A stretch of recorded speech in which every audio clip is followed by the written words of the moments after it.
നമ്മുടെ വിശുദ്ധ ഗ്രന്ഥം, ഹോളി ടെക്സ്റ്റ് എന്നോ എക്സർസൈസ് ബുക്ക് എന്നൊക്കെ ഇതിനെ പറയാം.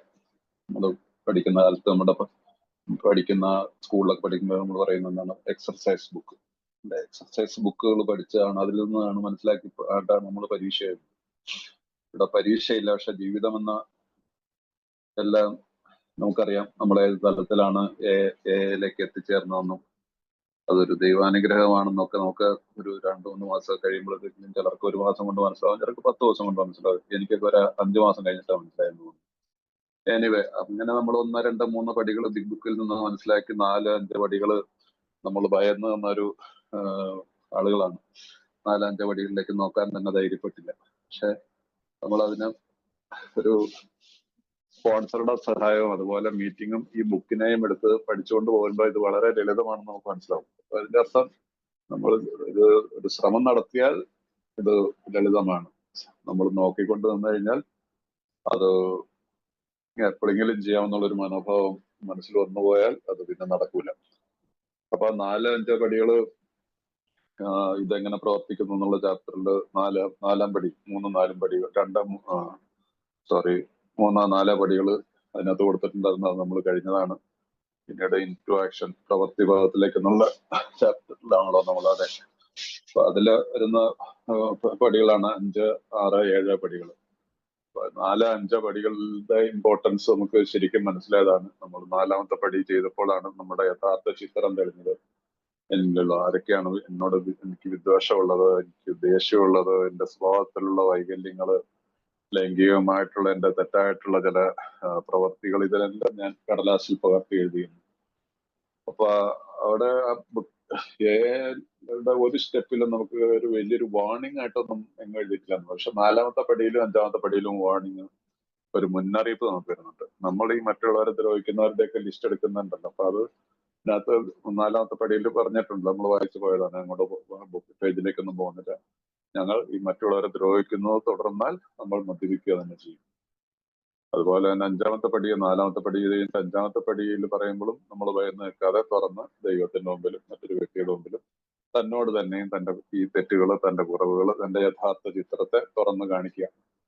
നമ്മൾ എഴുതി വെച്ചത് അങ്ങനെ കാണിക്കേണ്ട, ആരെയും കാണിക്കേണ്ട ആവശ്യമില്ല. പക്ഷെ നമ്മുടെ മുമ്പിൽ ഫേസ് ടു ഫേസ് ആയിട്ടിരുന്ന് അതിനെക്കുറിച്ച് സംസാരിക്കണം.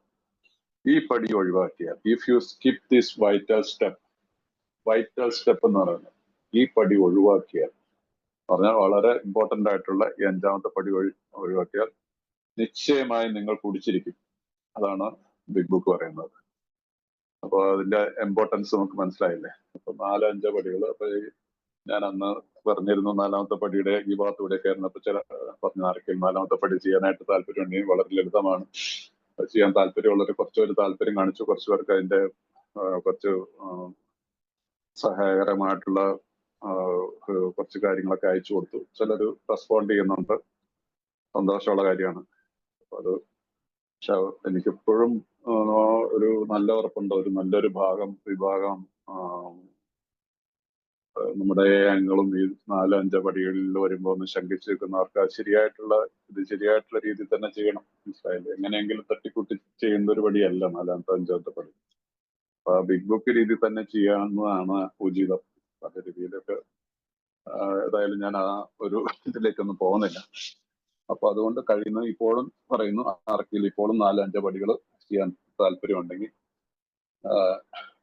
എനിക്ക് സാധിക്കും. എന്നെ പോലെ മറ്റു കഴിയുന്നവരെ വേറെ ആരെങ്കിലും ആയിട്ടും എനിക്ക് കൂട്ടി ചേർത്ത് അവരുടെ കേട്ട് നിങ്ങളെന്താണ് ലിങ്ക് ചെയ്ത് തരാൻ എനിക്ക് സാധിക്കും. അതുകൊണ്ട് താല്പര്യമുള്ളവർ വിളിക്കുകയോ മെസ്സേജ് വല്ലതും ചെയ്യുക. മീറ്റിങ്ങിന് ശേഷം പറയുകയോ, എന്റെ നമ്പർ അറിയാവുന്നവരോട് ചോദിച്ച് മനസ്സിലാക്കി ചെയ്താൽ മതി. അപ്പൊ നമ്മളിപ്പോ 6-7 പടിയുടെ അവസാന ഭാഗത്താണ്. അപ്പൊ 6-7 പടികൾ എന്ന് പറഞ്ഞാൽ നമ്മൾ പറഞ്ഞില്ലേ, ബിഗ് ബുക്കില് പൊതുവെ പറയുന്നൊരു ഫർഗോട്ടൺ സ്റ്റെപ്സ് എന്നൊക്കെ പറയും. അപ്പൊ ആക്ച്വലി അത് ഫർഗോട്ടൺ സ്റ്റെപ്സ് അല്ല, വളരെ ഇമ്പോർട്ടന്റ് ആയിട്ടുള്ള സ്റ്റെപ്പാണ്. ഇവിടെയാണ് നമ്മൾ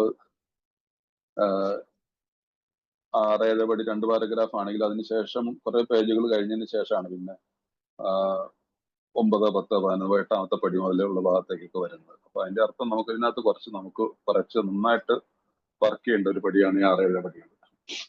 ഇവിടെ നമുക്ക് വീണ്ടും ഒരു നല്ലൊരു എക്സാമ്പിൾ വരുന്നതാണ്. അത് എങ്ങനെ പ്രാക്ടീസ് ചെയ്യാൻ പറ്റും എന്നുള്ളതാണ്. നമ്മുടെ 1, 2, 3 പടികളെ നമ്മൾ വീണ്ടും ഈ 6, 7 പടികളിൽ നമ്മൾ ഉപയോഗിക്കണം. കാരണം സ്വഭാവത്തിലുള്ള പല വൈകല്യങ്ങളെയും നമ്മൾ കണ്ടെടുത്തു, വിദ്വേഷത്തെ കണ്ടെടുത്തു. എല്ലാം ഏറ്റു പറഞ്ഞാൽ പോലും പലപ്പോഴും പലതും വീണ്ടും വീണ്ടും തികച്ച് പൊളിച്ചു വരുന്നു എന്ന് പറഞ്ഞാൽ വന്നുകൊണ്ടേയിരിക്കും. പല സ്വഭാവത്തിലുള്ള ദൂഷ്യങ്ങളെയും നിന്നും വിട്ടുമാറാൻ സാധിക്കാതെ വരും. അത് കാരണം അത്രയ്ക്ക് അഡിക്ഷൻ ആയി പോയ ചില കാര്യങ്ങളുണ്ടാവും. മനസ്സിലായില്ലേ? നമ്മളുടെ ഒബ്സസീവ് കമ്പൽസീവ് ഡിസോർഡർ എന്ന് പറയുന്നത് ഇങ്ങനെ കിടക്കും. ചിലപ്പോ വിചാരിക്കും കുറച്ചൊക്കെ എന്തുകൊണ്ടായിക്കൂടെ പറ്റുന്നില്ല. മദ്യപിക്കാതെയും മീറ്റിങ്ങിൽക്കൊക്കെ പോകും, ഒരുപക്ഷെ സ്പോൺസർ പോലും ആയേക്കാം. പക്ഷെ പല തെറ്റുകളിലേക്ക് വീണ്ടും വീണ്ടും വന്ന് ചാടാനുള്ള സാധ്യതയുണ്ട്. ഇവിടെയാണ് ഈ വീണ്ടും നമുക്ക് ഈ പടി പറഞ്ഞു തരുന്ന 6, 7 പടികൾ. ആ 6, 7 പടികളിൽ നമ്മുടെ ഏത് കാര്യത്തിലാണോ എന്നെ കൊണ്ട് സാധിക്കാത്തത്, ശക്തിഹീനായിട്ട് നിൽക്കുന്ന ആ കാര്യത്തിൽ ഒന്നാമത്തെ പടി ഉപയോഗിക്കുക. മദ്യത്തിന്റെ മുമ്പിൽ ശക്തിഹീൻ എന്നുള്ള വാക്ക് വിദ്വേഷത്തിന്റെ മുമ്പിൽ ശക്തിഹീനാണ്. അങ്ങനെ ആ വാക്ക് മാറ്റിവെച്ച ഏത് കാര്യത്തിലാണ് ശക്തിയില്ല, ആ രീതിയിലാണല്ലോ നമ്മൾ ഈ മദ്യത്തിന്റെ കാര്യത്തിൽ മോചനം നേടിയത് എന്നതുപോലെ തന്നെ അതിനകത്ത് കുറച്ചുകൂടെ, കാരണം ഇവിടെ നമ്മളിൽ നിന്ന് ഇത് ലിഫ്റ്റ് ചെയ്യപ്പെട്ടിരിക്കുന്നു, ദൈവികമായിട്ടുള്ള ശക്തിയാൽ ലിഫ്റ്റ് ചെയ്യപ്പെട്ടാണ്. നമ്മളുടെ ആരുടെയും കഴിവുകൊണ്ടല്ല മദ്യപാനം എന്നുള്ള ആ തീവ്രമായിട്ടുള്ള ഒബ്സഷനിൽ നിന്ന് മോചനം നേടിയത്. പക്ഷെ ഈ ഒബ്സഷനുകളിൽ നിന്ന് മോചനം വരുന്നെങ്കിൽ എനിക്ക് ഈ പടികളെ വീണ്ടും ഹോണസ്റ്റ്ലി, അതാണല്ലോ ഒന്നാമത്തെ പടി, ഹോണസ്റ്റി. ആ ഹോണസ്റ്റിയിൽ കൂടി തന്നെ പോയാൽ മാത്രമേ പറ്റുള്ളൂ. Total surrender means surrender. ഏത് കാര്യത്തിലാണെന്ന് വെച്ചാലും നമുക്കറിയാം, സ്വയം തീരുമാനിച്ചുള്ള എന്റെ സ്വഭാവത്തിൽ എനിക്ക് മാറ്റാൻ പറ്റാത്ത ഏത് കാര്യമാണെന്നുള്ളത്. ആ കാര്യത്തിൽ ഇപ്പോഴത്തെ കാലത്ത് ഇഷ്ടംപോലെ പ്രശ്നങ്ങളുണ്ട്. ഇപ്പൊ മുമ്പൊന്നും ഇത്രയും എന്ന് പറഞ്ഞാൽ നമുക്കറിയാം, ഇന്ന് സോഷ്യൽ മീഡിയ ഒരുപാട് ഇതാണ്, ഫിംഗർ ടിപ്സിൽ ഓരോരോ കാര്യങ്ങൾ അവൈലബിൾ ആണ്. ചില ആളുകളിൽ ചില എന്താണ് മൂഡ് ചേഞ്ചിങ് മെഡിസിൻസ് ഉണ്ട്. ഇപ്പോൾ നിങ്ങൾ മെഡിക്കൽ ഫീൽഡിലൊക്കെ വർക്ക് ചെയ്യുന്നവർക്ക് ഒക്കെ ഉണ്ട്. അപ്പൊ ചിലരൊക്കെ അങ്ങനെയുള്ള ഒരു ഡിപ്പെൻഡൻസിയിലേക്ക് പോകും. അതായത് മദ്യപിക്കുന്നൊന്നുമല്ല, വെറി സിമ്പിൾ മൂഡ് ചേഞ്ചർ എന്നുള്ളത്. No, it will not work. അത് വർക്ക് ചെയ്യത്തില്ല. ആ രീതിയിലേക്ക് നമ്മുടെ ഉള്ളിലേക്ക് ഈ ലൈറ്റ് ഓഫ് ദ സ്പിരിറ്റ് എന്ന് പറഞ്ഞിട്ട് പറയുന്ന ഒരു ഭാഗം ഉണ്ടായിരുന്നു, നമ്മൾ വായിച്ചു കഴിഞ്ഞു പോയെന്ന് എനിക്കറിയത്തില്ല. ആ പ്രകാശം, ദൈവികമായിട്ടുള്ള പ്രകാശം വരില്ല. നമ്മൾ ഈ പ്രോഗ്രാമിനെ അക്സെപ്റ്റ് ചെയ്തിട്ടുണ്ടെങ്കിൽ തന്നെ നമുക്ക് ഫോളോ ചെയ്ത് പറ്റുള്ളൂ. അല്ലെങ്കിൽ നമ്മൾ പരാജയപ്പെട്ടു പോകും. അത് ബുക്കിൽ തന്നെ എഴുതിയിട്ടുണ്ടല്ലേ, rarely have seen a person who thoroughly followed our path. നമ്മളുടെ പാത തികച്ചും പിന്തുടരുന്നവർ പരാജയപ്പെടുക വിരളമാണ്. അപ്പൊ ഇതിനകത്തുള്ള എല്ലാ കാര്യങ്ങളും നമുക്ക് ഫോളോ ചെയ്തേ പറ്റുള്ളൂ. അപ്പൊ അതുകൊണ്ട് ഈ 6, 7 പടികളിൽ കുറച്ച് വർക്ക് ചെയ്യാനുണ്ട്. അത് ഇനി 1, 2, 3 പടികളുടെ റെപ്പിറ്റേഷന്റെ ഒരു ഓപ്പർച്യൂണിറ്റിയാണ്. അതിൽ കൂടിയാണ് നമുക്ക് മറ്റുള്ളവരെ സഹായിക്കാൻ പറ്റുള്ളൂ. നമ്മളൊരു എക്സാമ്പിൾ ആയിട്ട് മാറണം. ഞാൻ നിങ്ങളുടെ അടുത്ത് എന്തെങ്കിലും പറയുന്നുണ്ടെങ്കിൽ ഞാനത് പാലിച്ചിട്ടേ നിങ്ങളുടെ അടുത്ത് പറയാം. അതല്ല നിങ്ങളെ പറഞ്ഞു കഴിഞ്ഞിട്ട് ഞാൻ ഇത് ബുക്കിൽ അത് ഇതൊക്കെ കേട്ടു പറഞ്ഞു, എന്റെ സ്പോൺസർ പറഞ്ഞു എന്നൊക്കെ കോപ്പി അടിച്ചു നിങ്ങളോടൊക്കെ പറഞ്ഞിട്ട് സൂപ്പിച്ചിട്ട് പോയിട്ടൊന്നും ഒരു കാര്യമില്ല. അത് ഭയങ്കര തെറ്റാണ്. ഞാനിപ്പോ നിങ്ങളുടെ അടുത്ത് പറയുന്നുണ്ടെങ്കിൽ ഞാനത് സത്യസന്ധമായിട്ട് ചെയ്യണം. ആ സത്യസന്ധമായിട്ടുള്ളത് കൊണ്ടാണ് നിങ്ങൾ എന്നോട് സംസാരിക്കാൻ നിങ്ങളോട് പറയുന്നത്, അല്ലല്ലേ? ഒരിക്കലും അറിയില്ല. നിങ്ങൾക്ക് കുറച്ച് ഒരു മദ്യപാനിയെ അങ്ങനെ അധികം നാളൊന്നും പൊട്ടനാക്കാൻ പറ്റത്തില്ല. നമ്മുടെ ഇംഗ്ലീഷിലൊരു ചൊല്ലുണ്ട്, ബുൾഷിറ്റർ കനോട്ട് ബുൾഷിറ്റ് ബുൾഷിറ്റർ എന്ന് പറയും അല്ലെ? ബുൾഷിറ്റർ കനോട്ട് ബുൾഷിറ്റർ.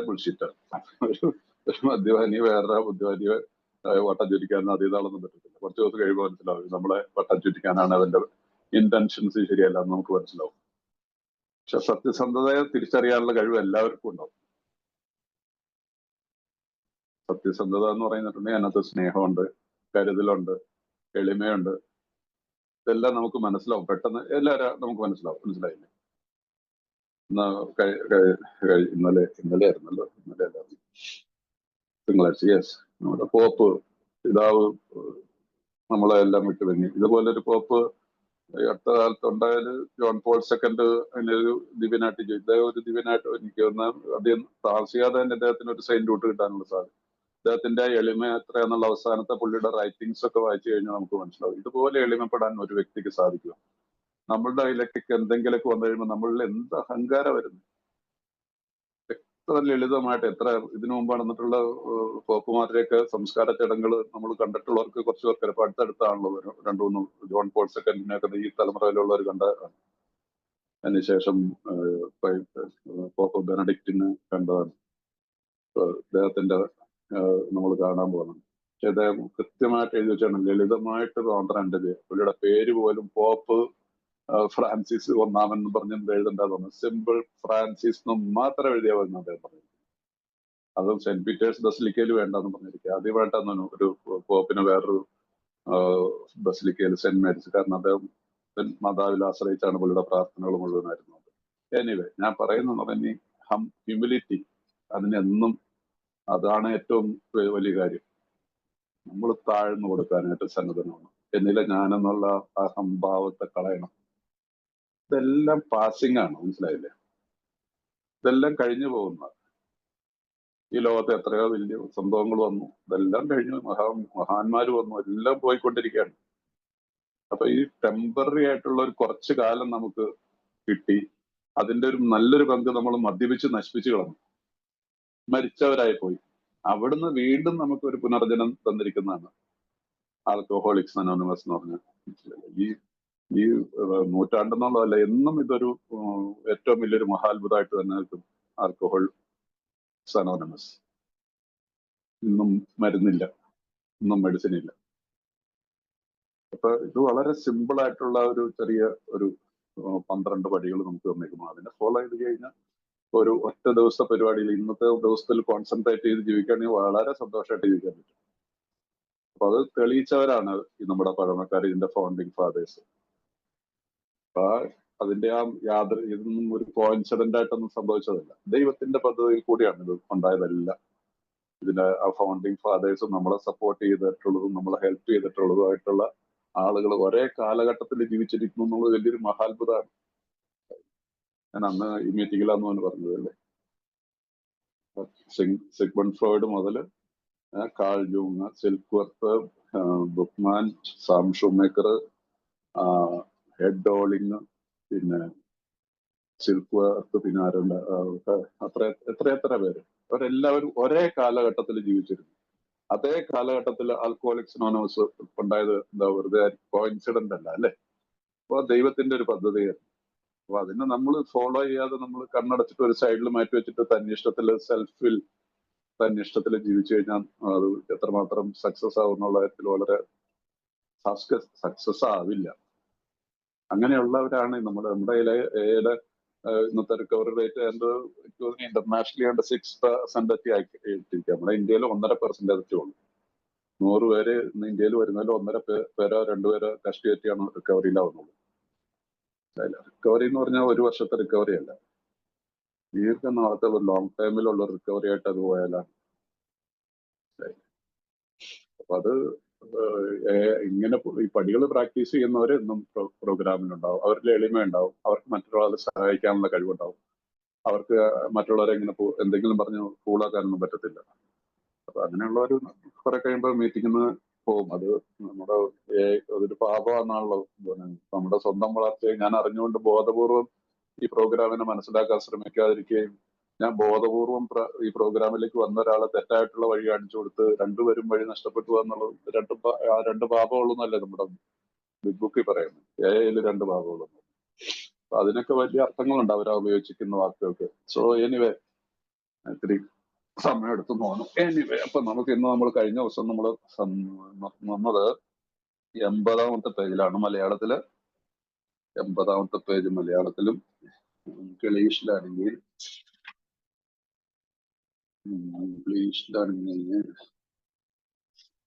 അവിടെ ആർക്കെങ്കിലും പറയാമോ? ഇംഗ്ലീഷിലാണെങ്കിൽ 82ാമത്തെ പേജിലാണ്. അതിന്റെ 81ാമത്തെ പേജിന്റെ ഏറ്റവും അടിയിലത്തെ പാരഗ്രാഫിലാണ് ഇംഗ്ലീഷില്.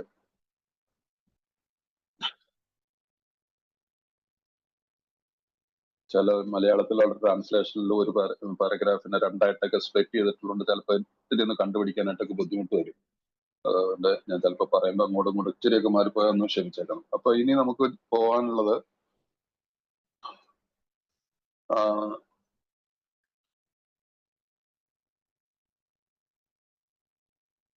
അതെ, കുടുംബ ബന്ധത്തിലെ കുറിച്ചുള്ള കാര്യങ്ങളാണ് നമ്മൾ സംസാരിച്ചത്, മനസ്സിലായില്ലേ? അപ്പൊ അതിനകത്ത് ഇംഗ്ലീഷ് വായിച്ചു വരുന്ന അവർ design for living is not a one way street, it is as good for the wife and for the husband. If we can forget, so can she. It is better, however, that one does not needlessly name a person upon whom she can vent jealousy. ഇതാണ് ഇംഗ്ലീഷിന്റെ ഭാഗത്ത് ചെയ്യുന്നത്. അപ്പൊ നമുക്ക് അതിനകത്ത് മലയാളത്തിലേക്ക് വരാം. ജീവിതത്തെ കുറിച്ചുള്ള ഞങ്ങളുടെ ധാരണ ഒരു വശത്തേക്ക് മാത്രം സഞ്ചരിക്കാവുന്ന ഒരു പാതയല്ല. അത് ഭാര്യയ്ക്ക് എന്ന പോലെ തന്നെ ഭർത്താവിനും നല്ലതിനുള്ളതായിരിക്കണം. നമുക്ക് മറക്കാൻ പറ്റുമെങ്കിൽ അവൾക്കും അതിന് കഴിയണം. അവളുടെ അസൂയ എന്ന് പതിച്ചേക്കാനുള്ള വ്യക്തിയോട് വ്യക്തിയുടെ പേര് അവളോട് പറയാതിരിക്കുന്നതായിരിക്കും ഉത്തമം. അപ്പൊ ഇത് മനസ്സിലായില്ലേ?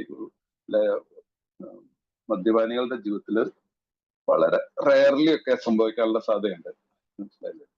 മദ്യപാനിയുടെ കാര്യത്തിൽ ഉറപ്പാണ് ഏതെങ്കിലുമൊക്കെ ബന്ധങ്ങൾ അറിഞ്ഞോ അറിയാതെ പോരാത്തിന് അഡിക്ഷനിൽപ്പെട്ട ഒരു കാര്യമാണല്ലോ സെക്ഷൽ ആയിട്ടുള്ള അഡിക്ഷൻ എന്നുള്ളത്.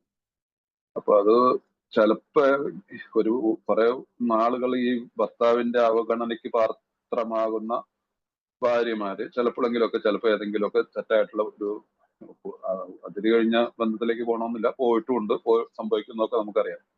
ഇന്നത്തെ പോരാത്തന്നെ ഇപ്പൊ ഈ സോഷ്യൽ മീഡിയ ഒന്നോടുകൂടി നമുക്കറിയാമല്ലോ, ഇത്തിരി കുറഞ്ഞു തോന്നും. ഒരിടയ്ക്ക് ഒരു മിസ്ഡ് കോളിൽ കൂടി ആത്മഹത്യ ചെയ്ത സംഭവങ്ങളുണ്ട്, ഡൈവോഴ്സ് ചെയ്ത സംഭവങ്ങളുണ്ട്, ഭാര്യ ഭർത്താവിനെ വെട്ടിക്കൊന്നുണ്ട്, അല്ലെങ്കിൽ ഭർത്താവ് ഭാര്യനെ വെട്ടിക്കൊന്നുണ്ട്, ഭാര്യയും കാമുകനോടും കൂടി ഭർത്താവിനെ വെട്ടിക്കൊന്നുണ്ട്. സംഭവത്തിന്റെ തുടക്കം എന്താണ്? ഒരു മിസ്ഡ് കോൾ. അതിപ്പോ കേൾക്കാറില്ല മിസ്ഡ് കോൾ. ഇപ്പൊ വേറെ പല സംഭവങ്ങളാണ്.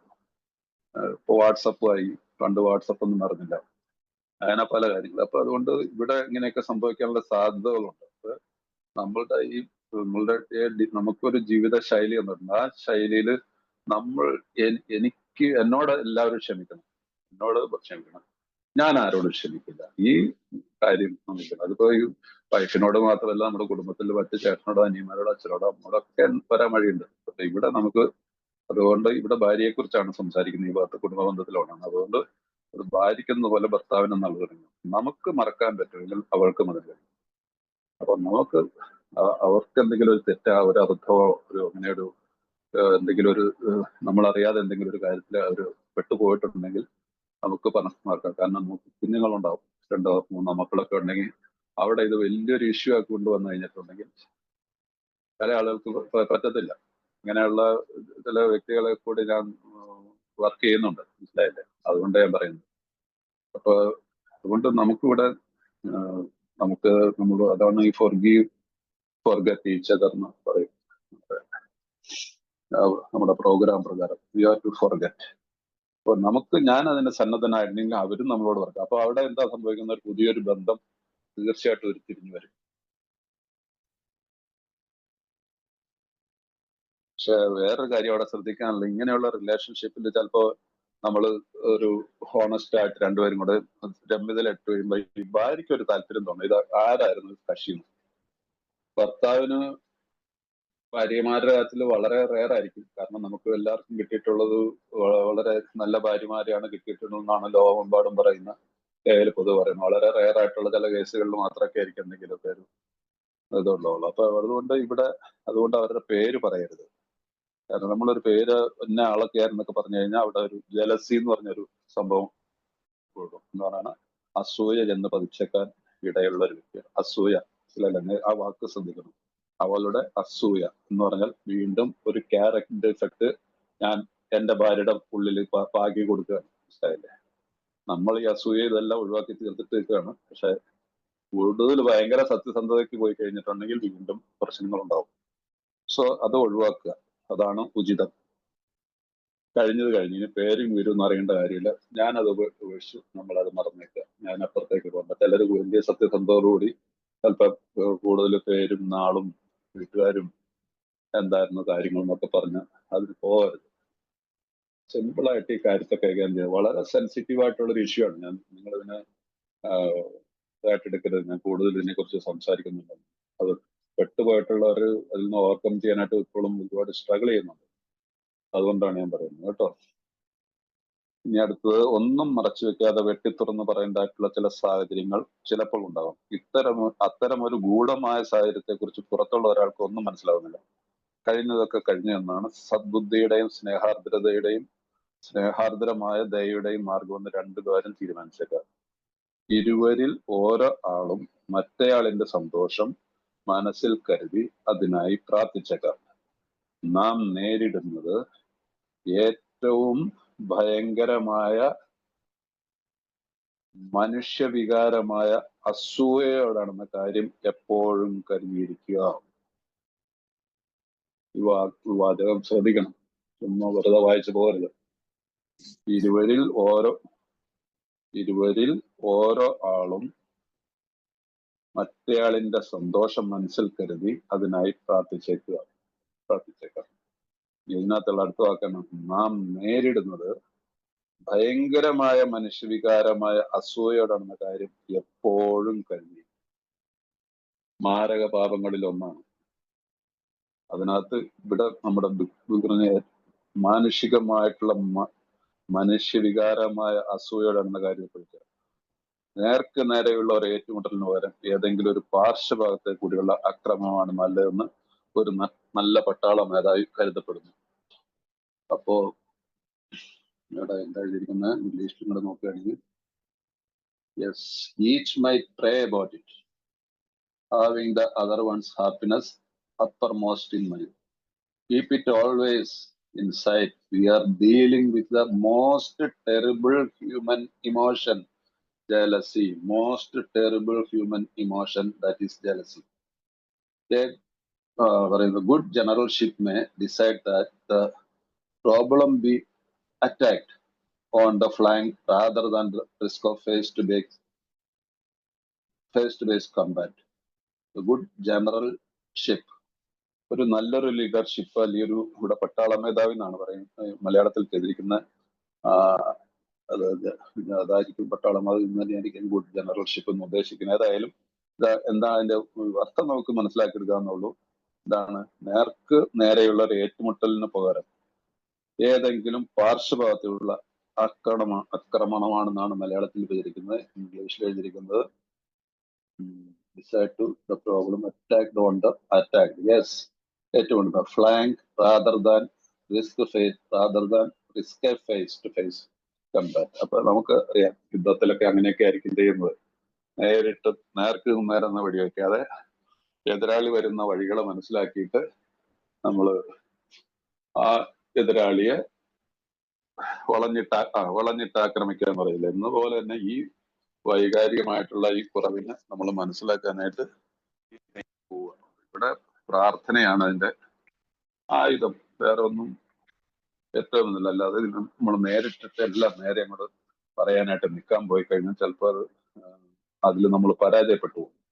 കാരണം ഇതിനകത്ത് വരുന്ന നമ്മൾ നേരിട്ട് യുദ്ധം ചെയ്യാൻ പോകുന്ന അസൂയ എന്നുള്ളൊരു വികാരത്തെ നമ്മുടെ കുടുംബത്തില് അല്ലെങ്കിൽ നമ്മുടെ വൈഫിന്റെ ഉള്ളിൽ വളർത്തിയെടുക്കാനായിട്ടാണ്. ഞാൻ കൂടുതൽ സത്യസന്ധനായിട്ട് നമ്മൾ പറയത്തില്ലേ, നമ്മുടെ ആൽക്കഹോളിക്സിനുള്ളൊരു വലിയൊരു കുഴപ്പം എന്താണ്, വൈകാരികമായിട്ട് നമ്മളെ എക്സ്ട്രീംസ് ആണ്. ഭയങ്കര സ്നേഹം വരുമ്പോൾ ഭയങ്കര സ്നേഹം, സത്യസന്ധത ഭയങ്കര സത്യസന്ധത. നോ, നമുക്കപ്പോ ഒരു ഇതാണ് ഒരു സ്പോൺസറുടെ ഇമ്പോർട്ടൻസ്. ഓരോ കാര്യങ്ങളിലും ചർച്ച ചെയ്ത് എന്തൊക്കെ എവിടെ വെച്ച് പറയാമെന്നുള്ളതിനെ കുറിച്ചൊക്കെ ഒരു രീതിയിൽ കൂടി പോയി കഴിഞ്ഞാൽ നമുക്ക് ശീലത്തിൽ കൂടിയല്ല നമ്മൾ ശീലത്തിൽ കൂടിയാണ് ദുശീലങ്ങളിലേക്ക് പോയത്. അതുപോലെ തന്നെ ദ സെയിം വേ ശീലങ്ങളിൽ കൂടി നല്ല ശീലങ്ങളിലേക്കും വരാൻ നമുക്ക് സാധിക്കും. നല്ല ശീലങ്ങളിലേക്ക്, സദ്ഗുണങ്ങളിലേക്ക്. ദുർഗുണങ്ങളിലേക്ക് പോയ പോലെ തന്നെ സദ്ഗുണങ്ങളിലേക്കും പോകാൻ പറ്റും. ദുർഗുണങ്ങളിലേക്ക് പോയപ്പോൾ നമ്മൾ ആരും കൈപിടിച്ച് നടത്തുകയല്ല, നമ്മൾ തന്നെ മറന്നുപോയതാണ്. നമ്മളുടെ ചിന്തകളിലുണ്ടായിരുന്ന ചില പ്രശ്നങ്ങളായിരുന്നു. പക്ഷെ ഇവിടെ സദ്ഗുണങ്ങളിലേക്ക് വരുമ്പോഴോ നമ്മുടെ കൂടെ ദൈവമുണ്ട്, ഈശ്വരനുണ്ട്, ആ പരമോന്നതനായിട്ടുള്ള ശക്തിയുണ്ട്. സോ ഈ ഒരു രീതിയിൽ നമ്മൾ പോയാൽ എല്ലാത്തിനും പരിഹാരമുണ്ട്. ഞങ്ങൾക്ക് അത്തരത്തിലുള്ള സങ്കീർണതകൾ ഒന്നുമില്ലെങ്കിൽ സ്വന്തം ഗ്രഹത്തിൽ ചെയ്യേണ്ട ഒരുപാട് കാര്യങ്ങൾ വേറെ ഉണ്ട്. കുടിക്കാതെ സ്വഭാവത്തോടെ ഇരിക്കലാണ് തനിക്ക് ആകെ ചെയ്യേണ്ടതെന്ന് പറയുന്ന അമിത മദ്യാസക്തനെ ഞങ്ങൾ കണ്ടുമുട്ടാറുണ്ട്. അയാൾ തീർച്ചയായും കുടിക്കാതിരിക്കേണ്ടതുണ്ട്. കാരണം അങ്ങനെ അല്ലെങ്കിൽ അയാൾക്ക് വീട് പോലും ഉണ്ടായിരിക്കുകയില്ല. പക്ഷേ വളരെ ഭയാനകമായ രീതിയിൽ താൻ അവരോടൊക്കെ പെരുമാറിയിരുന്നെങ്കിൽ ആദ്യ ഭാര്യയോടും മാതാപിതാക്കളോടുള്ള പ്രായശ്ചിത്തം ചെയ്യുന്ന കാര്യത്തിൽ ഇനിയും ഒരുപാട് അയാൾ മുന്നോട്ട് പോകേണ്ടതുണ്ട്. അമ്മമാർക്കും ഭാര്യമാർക്കും ഒക്കെ അമിത മദ്യാസക്തനിൽ നിന്നുണ്ടായ അനുഭവം അവരുടെ എല്ലാ തരത്തിലുള്ള ധാരണയും താണ്ടിയുള്ള ക്ഷമയാണ് അവരുടേത് എന്നുള്ളതാണ്. അതില്ലായിരുന്നെങ്കിൽ ഞങ്ങളിൽ പലർക്കും വീട് തന്നെ ഉണ്ടാകുന്നതല്ല, ഒരുപക്ഷെ ഞങ്ങൾ മരിച്ചിട്ടുണ്ടാകുമായിരുന്നു. അപ്പൊ ഇവിടെ ഈ രീതിയിലുള്ള പ്രശ്നങ്ങളൊന്നുമില്ലെങ്കിൽ അപ്പൊ എന്നാ പിന്നെ സ്വന്തമായിട്ട് കുടിക്കാതെ എങ്ങോട്ട് ഇരിക്കലാണെന്നുള്ള രീതിയിൽ അങ്ങ് വിചാരിച്ചു പോകുന്ന ആളുകളുണ്ട്. അത് കാര്യമില്ല. അതുകൊണ്ട് കാര്യമില്ല. കുടിക്കാതിരിക്കുക എന്നുള്ളത് നല്ല കാര്യമാണ്. പക്ഷെ നമുക്ക് ടേക്ക് റെസ്പോൺസിബിലിറ്റി. നമുക്കൊരു ഒരു ഒരു ഒരു നല്ലൊരു കുടുംബാന്തരീക്ഷത്തെ ക്രിയേറ്റ് ചെയ്യേണ്ടതുണ്ടാകും. ആ കാലത്ത് ഈ ബുക്ക് എഴുതുന്ന സമയത്തൊക്കെയാണ് ഒരുപക്ഷെ അവരുടെ ആ സംസ്കാരത്തിലൊക്കെ എക്സ്ട്രാ മാരിറ്റൽ അഫയേഴ്സ് അങ്ങനെയൊക്കെ ഉള്ളതൊരു, നിങ്ങൾക്ക് ഇപ്പൊ യു കെയിലും യു എസിലൊക്കെ ജോലിയോടെ അറിയാം. ഇപ്പൊ ഒരു ഡൈവേഴ്സ് എന്നൊക്കെ പറയുന്നൊന്നും വലിയ കാര്യമൊന്നുമല്ല. അപ്പൊ അങ്ങനെയുള്ള ആളുകൾക്ക് അങ്ങനെയുള്ള ഒരു കാലഘട്ടത്തിൽ എഴുതിയതും കൂടിയാണെന്ന് പറഞ്ഞു. അതുകൊണ്ടാണ് ആദ്യ ഭാര്യയോടും മാതാപിതാക്കളോടും ഒക്കെ ഉപേക്ഷിച്ച് പോകുന്നവരും പിന്നെ വേറെ കല്യാണം കഴിക്കുക അങ്ങനെയൊക്കെ ഉള്ളവർക്ക് റിക്കവറിയിൽ വന്നതിന് ശേഷമുള്ള. പക്ഷെ ഇവിടെ പ്രായശ്ചിത്തം ചെയ്യുന്ന കാര്യത്തിൽ ഇനിയും ഒരുപാട് അയാൾ മുമ്പോട്ടുണ്ട്. അപ്പൊ ഇങ്ങനെയൊക്കെയുള്ള ജീവിതത്തിൽ സംഭവിച്ചിട്ടുണ്ടെങ്കിലും റെസ്റ്റിറ്റ്യൂഷൻ എന്ന് പറയുന്ന ആ പാപപരിഹാരം അല്ലെങ്കിൽ പരിഹാരക്രിയ, പാപപരിഹാരം എന്നല്ല പരിഹാരക്രിയ നമ്മൾ തെറ്റ് ചെയ്തിട്ടുണ്ട്. അതിനാണ്, കാരണം അവർക്കെല്ലാം നമ്മൾ ദ്രോഹം ചെയ്തിട്ടുണ്ട്. അതെല്ലാം അവർ സഹിച്ചവരാണ്. അവർ നമ്മളോട് ക്ഷമിച്ചിട്ടുമുണ്ട് അല്ലേ? അതിൽ ആ ഒരു ചില കാര്യങ്ങൾ നമ്മൾ സ്വയം ഒന്ന് ആലോചിച്ച് നോക്കുക. നമ്മൾ ഇപ്പോഴത്തെ കാലഘട്ടത്തിലാണെങ്കിൽ പോലും നമ്മളുടെ ഈ മദ്യപാന കാലത്ത് നമ്മളോട് ചേർന്ന് നിന്നിട്ടുള്ള ഭാര്യയൊക്കെ അവർ മനുഷ്യരാണ്. അവർക്കൊരു പൊട്ടിത്തെറിയിൽ അവർ എന്തെല്ലാം വേണമെങ്കിലും ഉണ്ടാക്കി വയ്ക്കാം. ചിലര് കുടുംബങ്ങളിൽ ആത്മഹത്യകൾ അടങ്ങാൻ പറ്റില്ലേ? പിന്നെ കുടുംബത്തിന് നല്ല ഇതുണ്ടോ? ചിലരുടെ കുടുംബത്തില് ഡൈവോഴ്സുകൾ, അതിന്റെ ഇടയ്ക്ക് ഞെരുങ്ങുന്ന ഒരു കുട്ടിയോ അച്ഛനും കൊണ്ട് ഒരു കുട്ടിയോ അമ്മയും കൊണ്ട് എന്ത് പീഡയായിരിക്കും ആ കുഞ്ഞുങ്ങൾ അനുഭവിക്കുന്നതെന്ന് ആലോചിച്ചു. കേസ് പറഞ്ഞിരിക്കുമ്പോൾ പറയുന്നതാണ് ക്ലെയിം ചെയ്യല്ലേ. ഈ ക്ലെയിം ചെയ്യുന്ന എന്ത് നേടിയത്? ഒന്നും നേടാനില്ല. ഞാൻ കഴിഞ്ഞ ദിവസം ഒരിക്കലും ഇവിടെ അല്ലേ പറഞ്ഞു, എന്റെ നാട്ടിൽ നടന്നൊരു വീട് ചുമ്മാ ഇടിച്ചു പൊളിച്ച് നിരപ്പാക്കി കളഞ്ഞു. ഒരു ഒറ്റ രാത്രിയും കൊണ്ട് ഒരുത്തൻ അമേരിക്കയിലുള്ള ഭാര്യയും ഭർത്താവും കൂടെ കേസ് കിടന്നു. ഭാര്യ ജയിച്ചു. വീടിന്റെ അവകാശം പറഞ്ഞുകൊണ്ട് വീട്ടിൽ താമസിക്കാനുള്ള അവകാശം പറഞ്ഞു. അയാൾ ഒറ്റ രാത്രി കൊണ്ട് വീട് ഒറ്റ രാത്രി കൊണ്ട് ഒരു കല്ല് പോലും തരി പോലും മണൽ പോലും ബാക്കിയില്ലാത്തവണ് അയാൾ അവിടുന്ന് പിടിച്ചു പൊളിച്ചു പറഞ്ഞു. 2 നിലയുള്ള 5-6 മുറിയുള്ള വലിയൊരു ബംഗ്ലാവ്. So that is it. അതിട്ട് പിന്നെ എന്ത് നേടാൻ? അത് കഴിഞ്ഞിട്ട് ഞാൻ 12 പടി പ്രോഗ്രാം ചെയ്തുകൊണ്ടിരിക്കുകയും ചെയ്യാണ്. ഇതെല്ലാം ചെയ്തുകൊണ്ടിരുന്നു. സോ ഇതെല്ലാം നമ്മളെ കൊണ്ടെത്തിക്കുന്നത് ഈ ദൈവികമായിട്ടുള്ള ഏറ്റവും വലിയൊരു കാര്യമാണ്. ഓരോ പടികളും നമ്മളെ എളിമയിലേക്ക് കൊണ്ടുവരാൻ. എളിമ പ്രാക്ടീസ് ചെയ്യണം. എളിമ എന്ന് പറയുന്നത് താഴ്ന്നു കൊടുക്കലല്ല. എല്ലാവരും വിചാരിക്കും ഇത് എളിമാണിച്ചു ഞാൻ തല കുനിച്ചു കൊടുക്കുകയാണ്. തല കുനിച്ചു കൊടുക്കുകയല്ല. നമ്മളിൽ ഓട്ടോമാറ്റിക്കലി ദൈവികമായിട്ട് വരുന്ന ഒരു അനുഭവമാണത്. ആ അനുഭവത്തിന്റെ മുമ്പിൽ എത്ര വലിയ വെട്ടാൻ വന്ന പോത്തും തല താഴ്ത്തും. കാരണം ഇവിടെ നിൽക്കുന്ന ആള് യുദ്ധം ചെയ്യാൻ നിൽക്കുകയല്ല. വളരെ എത്ര വലിയ പ്രശ്നത്തെയും വളരെ വളരെ ഒരു സരളമായ ഭാവത്തോടു കൂടിയാണ് നിൽക്കുന്നത്. ആ ആളുടെ അടുത്ത് ഇയാൾക്ക് ഓപ്പോസിറ്റിൽ വെച്ചാൽ ഒന്നും ചെയ്യാൻ പറ്റില്ല. എപ്പോഴും ഓർക്കണം, ദൈവമാണ് എന്റെ പിതാവ്. വേറെ ഒരു വാക്ക് വെക്കണ്ട. ഡയറക്ടറും ഏജന്റും പ്രിൻസിപ്പളും ഒക്കെ മാറ്റിവെച്ചു. നമ്മുടെ ബുക്ക് പറയുന്നതാണ്. ഈ ബുക്ക് മാത്രമല്ല, ഏത് മതത്തിൽ വിശ്വസിക്കുന്നവരായിക്കോട്ടെ, ക്രിസ്ത്യ മതത്തിൽ ഉള്ളവരായിക്കോട്ടെ, വായിച്ചു നോക്ക് ബൈബിൾ. എന്താ പറയുന്നത്? ബൈബിളിൽ പറയുന്ന, ഞാൻ എണ്ണി നോക്കിയിട്ടില്ല, പറഞ്ഞു കേട്ടിട്ടുള്ളതാണ്, 365 പ്രാവശ്യം പറയുന്നുണ്ട് എന്ന് പറയുന്ന ഭയപ്പെടേണ്ട, ഞാൻ നിന്നോട് കൂടെ ഉണ്ടെന്നുള്ളത്. പഴയ നിയമം മുതൽ പുതിയ നിയമം വരെ. എന്തുകൊണ്ടായിരിക്കാം 365 ദിവസവും പ്രാവശ്യം പറയുന്നത്? ഞാൻ എണ്ണി നോക്കിയിട്ടില്ല, ഞാൻ വായിച്ചതാണ്.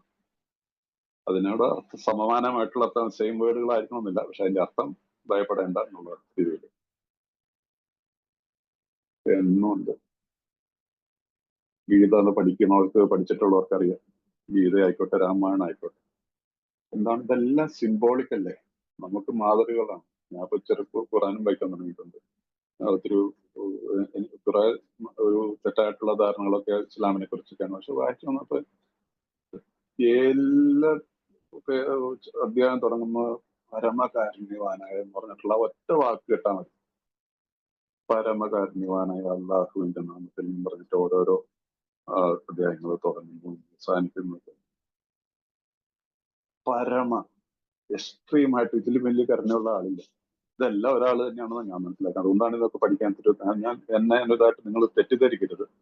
ഞാൻ നിങ്ങളിത് മനസ്സിലാക്കാൻ വേണ്ടി പറയുന്നു. നിങ്ങൾ ഇതൊക്കെ ഫോളോ ചെയ്താൽ നന്നായിരിക്കും. കാരണം ഒത്തിരി പ്രാവശ്യമൊന്നും ഈ ബുക്ക് സ്റ്റഡി ഒന്നും നടത്താൻ എനിക്ക് പറ്റുന്ന ഒന്നല്ല, മനസ്സിലായില്ലേ? അപ്പൊ അതുകൊണ്ട് ഇതെല്ലാം ഒരേ കാര്യമാണ്. അപ്പൊ ഇവിടെ നമുക്ക് ഈ ഒരു കാര്യം നമ്മൾ എപ്പോഴും ശ്രദ്ധിക്കുക. നമ്മൾ ക്ഷമ, സഹനം. അപ്പൊ അതുകൊണ്ട് നമ്മൾ എപ്പോഴും ഓർക്കുക, എന്താണ് പറയുന്നത്, നമ്മുടെ എല്ലാം തന്നെ വീട് തന്നെ ഉണ്ടാകുന്നില്ല. ഒരുപക്ഷെ നമ്മൾ മരിച്ചിട്ടുണ്ടാകും. ചെറിയൊരു കാരണം, ചെറിയൊരു just we stood at the turning point. ഞങ്ങൾ ഒരു വഴിത്തിരിവിൽ എത്തി നിൽക്കുന്നു. ആ വഴിത്തിരിവിൽ നിന്ന് നമ്മൾ തിരികെയാണ് ദൈവികമായിട്ടുള്ള മാർഗത്തിലേക്ക്. ആ മാർഗത്തിൽ തിരിഞ്ഞെങ്കിൽ പിന്നെ ഇടയ്ക്ക് പിന്നെ വെച്ച് തിരിഞ്ഞിട്ട് വേറൊരു സൈഡിൽ കൂടെ ഇടയ്ക്കോടെ കയറി വട്ടം കയറി കറങ്ങി എന്നോ. എന്തിനാ അതിന്റെ ആവശ്യം? ജീവിതം ആസ്വദിക്കാനല്ലേ നിൽക്കുന്നത്. ആസ്വദിക്കാനല്ല. നമുക്ക് തെറ്റായിട്ടുള്ള ചില ധാരണകൾ നമ്മുടെ ഉള്ളിൽ അങ്ങ് കയറിയത് കൊണ്ടല്ലേ നമ്മൾ സുഖം ഇതാണെന്ന് വിചാരിച്ചുകൊണ്ട് പോയതെന്നോ അല്ലല്ലോ. ഒരു യഥാർത്ഥ സുഖത്തിലേക്കുള്ള ഒരു വഴി നമുക്ക് അതിനെ ഫോളോ ചെയ്ത് കഴിഞ്ഞാൽ പിന്നെ ഒരു സർട്ടൻ എക്സ്റ്റന്റ് വരെ അങ്ങോട്ട് പോയി കഴിഞ്ഞാൽ പിന്നെ നിങ്ങൾക്ക് ഒരു ബുദ്ധിമുട്ടും വരില്ല. നിങ്ങൾക്കെന്നല്ല, എനിക്ക് നിങ്ങൾക്കൊക്കെ. കാരണം ജീവിതത്തിന്റെ യഥാർത്ഥ സുഖം നമ്മളിപ്പോ അടുത്ത പേജിൽ വരുമ്പോ എന്താണ് പ്രോമിസസ് വായിക്കുമ്പോൾ, വാഗ്ദാനങ്ങൾ വായിക്കുമ്പോൾ നമുക്ക് മനസ്സിലാവും എന്താണ് ഈ പടികൾ എഴുതുമ്പോൾ കിട്ടുന്നെന്നുള്ളത്. സോ അതുകൊണ്ട് ഇത് വളരെ ഈ പാരഗ്രാഫൊക്കെ നന്നായിട്ട് മനസ്സിലാക്കണം. ഓക്കെ, അടുത്ത പാരഗ്രാഫിലേക്ക് പോയാൽ, മറ്റുള്ളവരുടെ ജീവിതത്തിലേക്ക് അലറിപ്പാഞ്ഞെടുക്കുന്ന ഒരു ചുഴലിക്കാറ്റ് പോലെയാണ് അമിത മദ്യപാനം. ഇത്ര വലിയൊരു വാക്ക് ഉപയോഗിക്കുന്നു. മറ്റുള്ളവരുടെ ജീവിതത്തിലേക്ക് അലറിപ്പാഞ്ഞെടുക്കുന്ന ഒരു ചുഴലിക്കാറ്റ്. മറ്റുള്ളവരുടെ ജീവിതത്തിലേക്ക്. The alcohol is like a tornado roaring his way through the life of others. Hearts are broken, sweet relationships are dead, affections have been uprooted, selfish and inconsiderate habits have kept at the home in the turmoil. So we feel a man is unthinking that when he says that sobriety is enough. വളരെ ശ്രദ്ധിക്കണം. നമ്മൾ നശിപ്പിക്കുകയാണ്. അതിന്റെ കൂട്ടത്തിലേക്ക് ഈ സ്വഭാവ ദൂഷ്യങ്ങൾ വെച്ചുകൊണ്ട് ഈ പടികളൊക്കെ ചെയ്തിട്ട് വീണ്ടും ഈ പഴയ സ്വഭാവം വെച്ചുകൊണ്ട് പുനർജനിക്കപ്പെട്ടു എന്ന് ഞാൻ വിശ്വസിക്കുന്ന ഞാൻ വീണ്ടും പഴയ സ്വഭാവം വെച്ചുകൊണ്ട് ഒരു ഹോണസ്റ്റി ഇല്ലാതെയും മറ്റു ഈ അഡിക്ഷനിലേക്കൊക്കെ വീണ്ടും മദ്യപിക്കാതെ ആയിരിക്കും പോകുന്നത്. ചിലർ കുടിക്കുന്നുണ്ടായിരിക്കും. വാട്ടവർ. ഇവിടെ അതൊന്നും പറയുന്നില്ല. ഒരു മദ്യപാനാസക്തൻ. ഞാനൊരു മദ്യപാനാസക്തനാണ്. ഞാൻ ഇന്നത്തെ ദിവസം കുടിച്ചിട്ടില്ല. പക്ഷെ എന്റെ ജീവിതത്തിലെ ഈ പടികളെ വിട്ടിട്ട് ഞാൻ സഞ്ചരിച്ചിട്ടുണ്ടെങ്കിൽ മറ്റുള്ളവരുടെ ജീവിതത്തിലേക്ക് അലറി പാഞ്ഞടിക്കുന്ന ഒരു ചുഴലിക്കാറ്റ്. എത്ര വലിയ ഉദാഹരണം കൊടുത്തിരിക്കുന്നു. നമുക്കറിയാം ചുഴലിക്കാറ്റ് എന്താ സംഭവിക്കുന്നത്. ഹൃദയങ്ങൾ ഭേദിക്കപ്പെടുന്നു, മധുരമേർന്ന ബന്ധങ്ങൾ മരിക്കുന്നു, സ്നേഹബന്ധങ്ങൾ വേരോടെ പിഴുതെറിയപ്പെട്ടു, സ്വാർത്ഥത നിറഞ്ഞതും മറ്റുള്ളവരെ കുറിച്ചും ഒട്ടും ഇല്ലാത്തതുമായ ശീലങ്ങൾ വീടിനെ ആകെ കലങ്ങി മറിഞ്ഞ നിലയിലാക്കിയിട്ടുണ്ടാകും. തനിക്ക് കുടിക്കാതിരിക്കുന്ന അവസ്ഥ മാത്രം മതി എന്ന് ഒരാൾ പറയുമ്പോൾ അയാൾ ഒട്ടും ചിന്തിക്കുന്നേയില്ല എന്നാണ് ഞങ്ങൾക്ക് തോന്നുന്നത്. I am sober for 29+ years. And ഇവിടെ ഞാനും എന്റെ മുറിയിൽ നിന്ന് നിങ്ങളോട് മീറ്റിങ്ങിലും ഇതെല്ലാം ചെയ്തിട്ട് മീറ്റിംഗ് കഴിഞ്ഞിട്ട് പുറത്തേക്ക് ഇറങ്ങി കഴിയുമ്പോൾ മിണ്ടാതെ ചെന്ന് ടേബിളിൽ നിന്ന് ഫുഡും കഴിച്ചിട്ട് വൈഫിനോട് ചോദിക്കത്ത് പോലുമില്ല കഴിച്ചോ അല്ലെങ്കിൽ വേണമെങ്കിൽ ഉണ്ടാക്കിയെടുത്ത് വെച്ചോ, ഉണ്ടാക്കി എന്താ വെച്ചേക്കണെന്ന് വെച്ചാൽ അതിനകത്ത് 4 കുറ്റം പറഞ്ഞു വേണമെങ്കിൽ അതിട്ട് എടുത്ത് മെച്ചപ്പുറത്തേക്ക് കമത്തിയിട്ടിട്ട് വേണ്ട കിടക്കണമെന്ന് പറഞ്ഞിട്ട് 4 തെറിയും പറഞ്ഞു കൊണ്ടുപോകുന്ന അത് സ്വഭാവത്തെയാണ്. എത്ര വലിയ കാര്യങ്ങൾ എഴുതിയിരിക്കുന്നത് നമ്മുടെ റിക്കവറിയിൽ നമ്മൾ വളരെ ഈ പോയില്ലെങ്കിൽ എന്താ പറ്റുക? മധുരമയാർന്ന ബന്ധങ്ങൾ മരിക്കുന്നു, സ്നേഹബന്ധങ്ങൾ വേരോടെ പിഴുതെറിയപ്പെടുന്നു, സ്വാർത്ഥത എന്ന് പറയുന്നത് മറ്റുള്ളവരെ കുറിച്ച് ഒട്ടും പരിഗണനയില്ലാത്ത ആ ശീലങ്ങൾ വീടിനെ ആകെ കലങ്ങി മറിഞ്ഞ നിലയിലുണ്ടായിട്ടുണ്ട്. തനിക്ക് കുടിക്കാതിരിക്കുന്ന അവസ്ഥ മാത്രം മതി എന്ന് ഒരാൾ പറയുമ്പോൾ അയാൾ ഒട്ടും ചിന്തിക്കുന്നതിലാണെന്ന് എനിക്ക് തോന്നുന്നു. സോ ഇത് ഈ പാവമൊക്കെ ശരിക്കും നമ്മൾ പഠിക്കണം. നിങ്ങളും പഠിക്കണം, നിങ്ങളും മറ്റുള്ളവരോട് പറഞ്ഞു കൊടുക്കണം. അതുകൊണ്ടാണ് ഞാൻ ബുക്കുള്ളവരോടൊക്കെ ഞാൻ പറയാറില്ല, നിങ്ങൾ വെക്കുന്ന അണ്ടർലൈൻ ചെയ്ത് പോയി കഴിഞ്ഞാൽ ഇത് നിങ്ങൾക്ക് പ്രയോജനപ്പെടും. കാരണം ബിഗ് ബുക്ക് സ്റ്റഡി ചെയ്യാനായിട്ട് വളരെ കുറച്ച് ആളുകൾക്ക് താല്പര്യം ഉണ്ടാവാറുള്ളൂ സാധാരണ. അപ്പൊ അത് കുറെ മാറ്റം വന്നു തുടങ്ങി, ഇപ്പൊ കുറച്ചൊക്കെ മാറ്റം വന്നു തുടങ്ങിയിട്ടുണ്ട്. പക്ഷെ മുമ്പൊക്കെ ബിഗ് ബുക്ക് സ്റ്റഡി എന്ന് പറയുമ്പോൾ ആൾക്കാർക്ക് ഇതുകൊണ്ട് എന്താ കാര്യം, മീറ്റിങ്ങിലെ വെള്ളമടിച്ച കഥകൾ പറഞ്ഞിരിക്കുന്നു കേൾക്കാനാണെങ്കിൽ ഇഷ്ടം പോലെ ആളുകൾ ഉണ്ടാവും, ഏതെങ്കിലുമൊക്കെ ടോപ്പിക്കിലൊക്കെ ആണെങ്കിൽ. ബിഗ് ബുക്ക് എന്ന് പറഞ്ഞ ഇതിന് നമ്മുടെ പള്ളികളിൽ അറിയാം, എനിക്കും ബിനുവിനൊക്കെ പറയാം, ഞങ്ങളുടെ പള്ളിയിലൊക്കെ വെള്ളിയാഴ്ചയൊക്കെ ചില ധ്യാനമൊന്നും പ്രാർത്ഥന പറഞ്ഞ 10 ആളുണ്ടാവും, 10 ആളുണ്ടാവും, അല്ലെങ്കിൽ 15 ആളുണ്ടാവും. വലിയ ഇടവകയാ, വലിയ ഇടവകയാ. കോട്ടൂർ പള്ളി, പിന്നെ ബാവകശിക്കാരൻ, മത്രകാശ, എല്ലായിടത്തും ഇതാണ് അവസ്ഥ. ആ സമയത്ത് പെരുന്നാള്, ഏതെങ്കിലും പെരുന്നാളുകൾ എന്നൊക്കെ പറഞ്ഞിട്ട് 2-3 പോത്തിനെയൊക്കെ വെട്ടണമെന്ന് പറഞ്ഞാൽ വീട്ടിൽ നാശം, വെള്ളപ്പൊക്കവും ഉന്തം തള്ളും, പൈസ ഇടാനും കൈമുത്താനും ഇതിനൊക്കെ ആയിട്ടുള്ള അതാണോ സ്പിരിച്വാലിറ്റി? എന്റെ ഉദാഹരണത്തിന് ഞാനും ബിനുവും ഞങ്ങളുടെ 2 പേരുടെ ഇടവേല കാര്യം പറഞ്ഞതിന് കുഴപ്പമില്ല. നിങ്ങളുടെ ഇടവേക്കാലേ അറിയത്തില്ല, ഇല്ല, ആളില്ല. പക്ഷെ ബിഗ് ബുക്ക് പഠിക്കണം. ഇതുകൊണ്ട് നമ്മുടെ ബിഗ് ബുക്ക് നശിച്ചൊന്നും പോകുന്നില്ല, നിലനിൽക്കൂല. ഇത്രയും വർഷം നിലനിന്നാണ് ഇനിയും നിലനിൽക്കും. ബൈബിൾ നിലനിന്നെങ്കിൽ ബിഗ് ബുക്ക് നിലനിൽക്കും, വിശുദ്ധ ഖുർആൻ നിലനിന്നെങ്കിൽ ഇതും നിലനിൽക്കും, ഗീതയോ ഉപനിഷത്തും വേദങ്ങളും നിലനിന്നുവെങ്കിൽ ഇതും നിലനിൽക്കും. നമുക്ക് വേണ്ടിയിട്ട് ദൈവത്താൽ ഉണ്ടാക്കിപ്പെട്ടിട്ടുള്ള ബുക്കാണത്. നമ്മളെ കുറിച്ചാണ് എഴുതിയിരിക്കുന്നത്, അല്ലാതെ മറ്റുള്ളവരെ കുറിച്ചൊന്നുമില്ല. സാധാരണ ജനങ്ങൾക്ക് വേണ്ടിയിട്ട് എഴുതിയിട്ടുള്ളതല്ല. അമിത മദ്യപാനാസക്തർക്ക് ഒരു ചികിത്സയും ഇതുവരെ ഇല്ലാത്ത,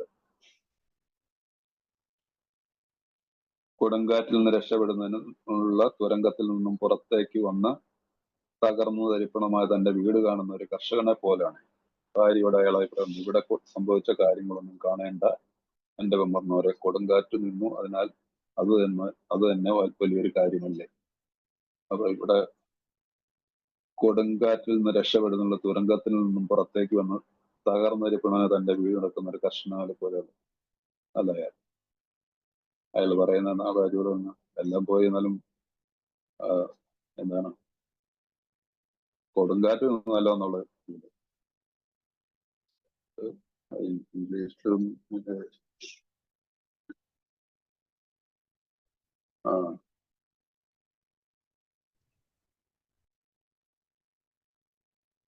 yes.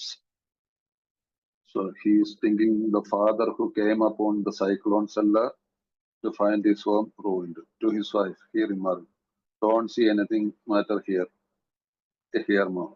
I mean, grand the wind stopped blowing." So, ഒരു ശരിയായിട്ടുള്ള stop drinking is not enough for this kind of people. ഇങ്ങനെ സ്വഭാവത്തിലുള്ള വൈകൃതങ്ങളുള്ള ആളുകളിൽ കൊടി നിർത്തുക എന്നുള്ളത് പ്രയോജനമില്ല.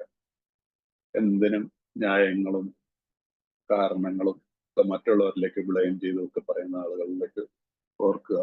ഇതെന്റെ സ്പോൺസർ എന്നെ കൊണ്ട് എഴുതി വെച്ചിട്ടുള്ളതാണ്, ഈ ഭാഗം എഴുതി വെച്ചിട്ടുണ്ട്. Stop drinking is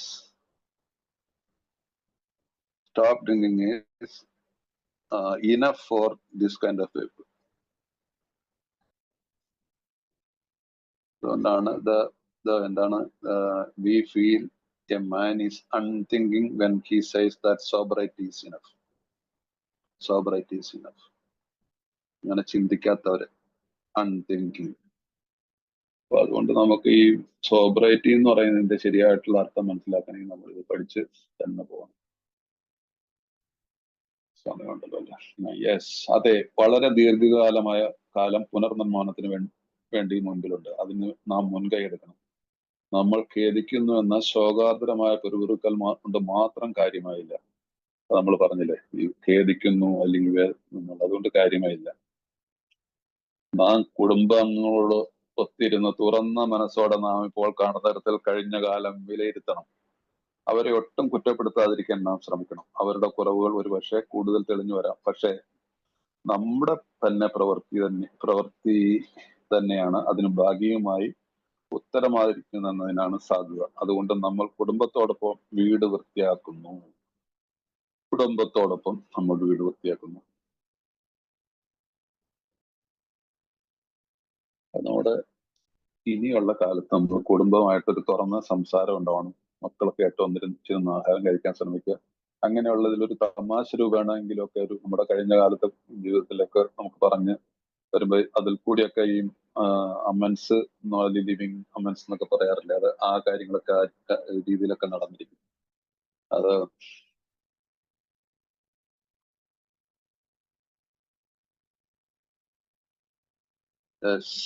yes, there is a long period of reconstruction ahead. We must take the lead. നമ്മളാണ് അതിന് മുൻകൈ എടുക്കേണ്ടത്.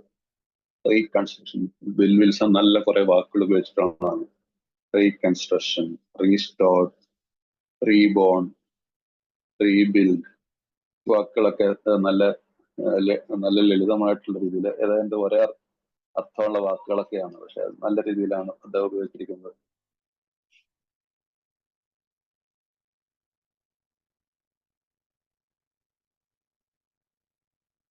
ഇംഗ്ലീഷിൽ നല്ല രീതിയിലാണ്. We ought to sit down with the family and frankly analyze the past as we now see it, being very careful not to criticize them. നമ്മൾ ഒരിക്കലും മക്കളെയും ഭാര്യനെയും ഒന്നും കൂടുതൽ വിചാരിക്കാൻ ശ്രമിക്കണം. അപ്പൊ ഈ 9, 10 പടികള് ഈ ഭാഗത്ത് നമുക്ക് ഒത്തിരി കാര്യങ്ങൾ 8, 9, 10 ഇതിനകത്ത് 11 ഒക്കെ വരുന്നുണ്ട് കുറച്ചൊക്കെ പല ഭാഗത്തായിട്ടൊക്കെ. അപ്പൊ ഇവിടെ നമ്മൾ എപ്പോഴും നമ്മളുടെ തെറ്റുകളെ ഒരു തമാശ രൂപേണ സംസാരിക്കുന്ന രീതിയിൽ പറഞ്ഞു പോയി കഴിയുമ്പോൾ അവരവരുടെ കാര്യങ്ങൾ അവർക്കും മനസ്സിലാവും. കാരണം ഇവിടെ ആ ഒരു അന്തരീക്ഷം മാറുകയാണ്, മനസ്സിലായില്ലേ? നമ്മൾ ആരെയും കുറ്റപ്പെടുത്തുന്നില്ല. അപ്പൊ അതുകൊണ്ട് പിന്നെ പറയുന്നത്, നമ്മുടെ പ്രഭാത ധ്യാനങ്ങളിൽ ക്ഷമയ്ക്കും സഹിഷ്ണുതയ്ക്കും ദയയ്ക്കും സ്നേഹത്തിനുള്ള മാർഗം കാണിച്ചിരുന്നതിനായി ദൈവത്തോട് പ്രാർത്ഥിക്കുന്നു. നമ്മുടെ പ്രഭാത ധ്യാനങ്ങളിൽ ഇതിന് ഒരു 11th സ്റ്റെപ്പിന്റെ ഒരു പ്രയറായിട്ട് പറയാറുണ്ട്. നമ്മുടെ പ്രഭാത ധ്യാനങ്ങളിൽ നമ്മൾ പ്രാർത്ഥിക്കാണ്, ദൈവമേ എനിക്ക് ക്ഷമയ്ക്കും സഹിഷ്ണുതയ്ക്കും ദയയ്ക്കും സ്നേഹത്തിനുള്ള മാർഗം തരുന്നതിന് ഞാൻ അപേക്ഷിക്കുന്നുവെന്ന് ദൈവത്തോട് പ്രാർത്ഥിക്കുന്നു. ആ രീതിയിൽ പ്രയത്നം എടുത്തു കഴിഞ്ഞാൽ പ്രാർത്ഥിക്കുന്നു. അതേപോലെ തന്നെ നമ്മുടെ ക്ഷമയ്ക്കും സഹിഷ്ണുതയ്ക്കും ദയയ്ക്കും സ്നേഹത്തിനും ടു എവരി വൺ എന്റെ സ്പോൺസർ ചെയ്തിട്ടുണ്ട്. എവരി വൺ, എല്ലാവരോടും. ഒരാളോട് പോലും എന്റെ ജീവിതത്തിൽ ഇനി യാതൊരു വിദ്വേഷം പറയുകയൊന്നുമില്ല. എല്ലാവരോടും സ്നേഹം.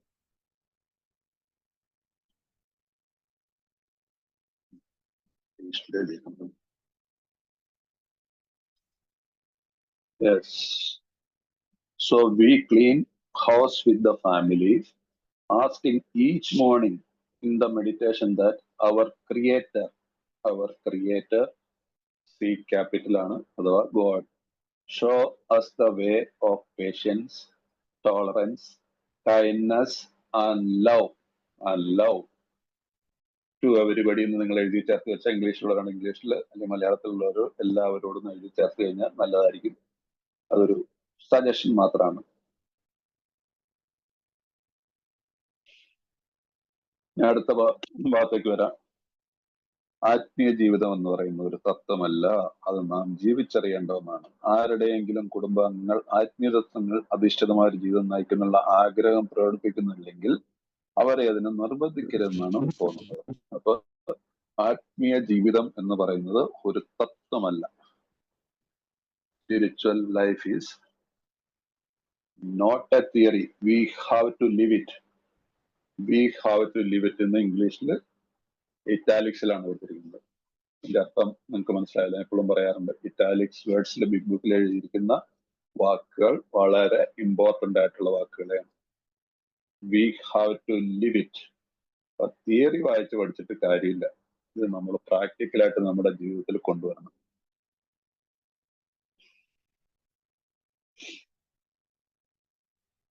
ആരുടെയും നമ്മുടെയൊക്കെ കുടുംബങ്ങൾ ആത്മീയതത്തിൽ അധിഷ്ഠിതമായ ഒരു ജീവിതം നയിക്കാനുള്ള ആഗ്രഹം പ്രകടിപ്പിക്കുന്നില്ല അവര്. ചില നമ്മൾ കുറെ വർഷങ്ങൾക്ക് ശേഷം ഇപ്പൊ നമ്മുടെ ടീനേജ് ഒക്കെ കഴിഞ്ഞ പിള്ളേരൊക്കെ ആണെങ്കിൽ അവർക്ക് പ്രാർത്ഥിക്കാനും മോർണിംഗിൽ പ്രാർത്ഥിക്കാനോ അല്ലെങ്കിൽ വൈകിട്ട് പ്രാർത്ഥിക്കണമെന്നോ അല്ലെങ്കിൽ മോനെ പോകുന്നതിന് മുമ്പ് ഒന്നും ഒരു മിനിറ്റ് പ്രാർത്ഥിച്ചിട്ട് പോകണമെന്നൊക്കെ അന്നേരമൊക്കെ അവർ കേൾക്കും.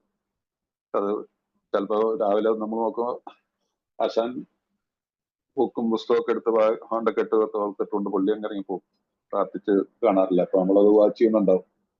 അപ്പൊ അങ്ങനെയുള്ളവരോട് നമ്മൾ ഫോഴ്സ് ചെയ്യേണ്ട ആവശ്യമില്ല എന്നാണ് നമ്മുടെ ബുക്ക് പറയുന്നത്. അതുകൊണ്ട് അവരോട് നിർബന്ധിക്കുന്നതെന്നാണ് തോന്നുന്നത്. അത് ഓരോരുത്തരുടെയും സാഹചര്യം അനുസരിച്ച് നമുക്ക് ചെയ്യാം. ചിലപ്പോൾ ചില കുട്ടികൾക്ക് അനുസരണമുള്ള കുട്ടികളാണ്. അത് ചിലപ്പോൾ മറന്നു പോയിട്ടാണെങ്കിൽ പറയാ ചേട്ടാ ഒരു 2 മിനിറ്റ് നേരത്തെ എണ്ണിട്ട് നിനക്ക് പോകാൻ പ്രാർത്ഥിച്ചിട്ട് പോയിക്കൂടെ എന്നൊക്കെ പറയുമ്പോൾ ചില കുട്ടികൾ സാധാരണഗതിയിൽ ഒരു മാറ്റം ഉണ്ടാവും. കാരണം ദൈവമല്ലേ ഇതിന്റെ ഇടയ്ക്കൊക്കെ പ്രവർത്തിക്കുന്നത്. ചിലരുടെ കയ്യിൽ അത് ഉണ്ടാവില്ല. അപ്പൊ അതിന് നമ്മൾ അതിനാണല്ലോ ഈ നമുക്ക് മാറ്റുവാൻ പറ്റാത്തവയെ മാറ്റുവാനുള്ള ആ ഒരു ധൈര്യം, അല്ല മാറ്റുവാനുള്ള അംഗീകരിക്കാനായിട്ടുള്ള കഴിവ്, അല്ലെ? മാറ്റുവാൻ പറ്റാത്തവയെ സ്വീകരിക്കുവാനുള്ള. അപ്പൊ എനിക്ക് മാറ്റുവാൻ പറ്റാത്ത എന്റെ മകനെ അല്ലെങ്കിൽ എന്റെ ഭാര്യയെ I can accept as there as. അവരെങ്ങനെയാണ് ആ രൂപത്തിൽ അക്സെപ്റ്റ് ചെയ്യുന്നത്. കാരണം ഞാൻ ഐ സ്റ്റോപ്പ് ഫൈറ്റിംഗ്.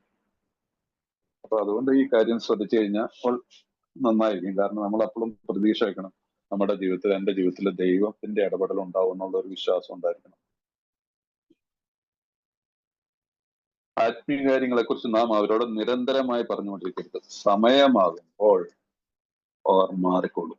അപ്പൊ അതുകൊണ്ട് ഏത് നേരം വൈകുന്നേരം പ്രാർത്ഥിക്കുക, രാവിലെ പ്രാർത്ഥിക്കുക, അപ്പടി ഇപ്പടി എന്ന് പറഞ്ഞിട്ട് പള്ളിയിൽ പോകുന്നു പറഞ്ഞിട്ട് നമ്മളൊരു മാതൃകയായിട്ട് മാറുക. നമ്മൾ പ്രാർത്ഥിക്കുക, നമ്മൾ ക്ഷേത്രത്തിൽ പോവുക, നമ്മൾ പള്ളിയിൽ പോവുക.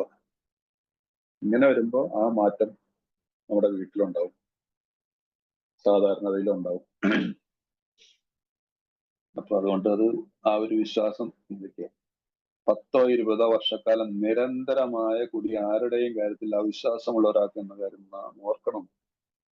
അവിടെ 3-2 വർഷം അല്ലെങ്കിൽ 6 മാസം മദ്യപാനം നിർത്തിയിട്ടായിട്ടുള്ള അപ്പോഴേക്കും ഈ അവര് 10-15-20 വർഷമായിട്ട് അനുഭവിച്ച പീഡകളിൽ നിന്ന് പെട്ടെന്നൊരു റിസൾട്ട് പ്രതീക്ഷിക്കാൻ നമുക്ക് പാടില്ല. Total surrender.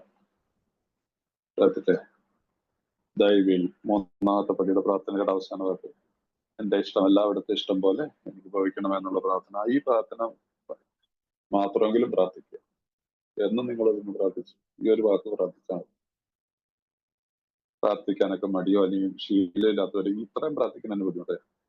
രാവിലെ എണീറ്റിട്ടോ ഭഗവാനെ, ദൈവമേ, അല്ലാഹുവേ, എന്റെ ഇഷ്ടമല്ല അവിടുത്തെ ഇഷ്ടം പോലെ എനിക്ക് ഭവിക്കണമെന്ന് ഇത്രയും പറഞ്ഞാൽ മതി. കിടക്കുന്നതിന് മുമ്പ് ഇത് തന്നെ പറഞ്ഞാൽ മതി. പ്രാർത്ഥിക്കണം. ഞാൻ നിങ്ങളോട് നിർദ്ദേശിക്കാനുള്ള ഈ ഭാഗത്തൊക്കെ വരുമെന്ന് പറഞ്ഞാൽ ഇപ്പോഴത്തേക്ക് നമുക്ക് പ്രാർത്ഥനയോട് നല്ലൊരു ഡീപ്പായിട്ടുള്ള റിലേഷൻ ഉണ്ടാവണം. എന്നും ഒരു ദിവസം പോലും രാവിലെ ഇപ്പൊ നമ്മൾ മുമ്പിലത്തെ പറയുക, രാവിലെ ഉണരുമ്പോൾ രാവിലെ നമ്മൾ കുടുംബത്തോടൊപ്പം പ്രാർത്ഥിക്കണമെന്ന് പറയുന്നുണ്ടല്ലേ. അതുപോലെ തന്നെ വൈകിട്ടും ഇപ്പോൾ കിടക്കുന്നതിന് മുമ്പ് നമുക്ക് പ്രാർത്ഥിക്കണം. ഇന്നത്തെ ഇൻവെന്ററി എടുത്തതിന് ശേഷം നമുക്ക് വീണ്ടും ദൈവത്തിന് നന്ദി പറഞ്ഞുകൊണ്ട് നമുക്ക് ഉറങ്ങാൻ പോകണം. രാവിലെ എഴുന്നേൽക്കുമ്പോൾ ദൈവത്തോട് നന്ദി പറഞ്ഞുകൊണ്ട്, ഞാന്ന് പറയില്ല, 24 മണിക്കൂറിലെ ഒരു 2 മിനിറ്റ് 3 മിനിറ്റ് നമുക്ക് ദൈവത്തിന് കൊടുത്തുകൂടെ? ബാക്കിയുള്ള സമയത്ത് പണം ഉണ്ടാക്കാനും മറ്റു പല കാര്യങ്ങൾക്കും എല്ലാം ഓടിക്കോളും. ഒരു 2-3 മിനിറ്റ്സ്. ഞാനിതൊന്നും ചെയ്യില്ലാത്ത ഒരാളായിരുന്നു.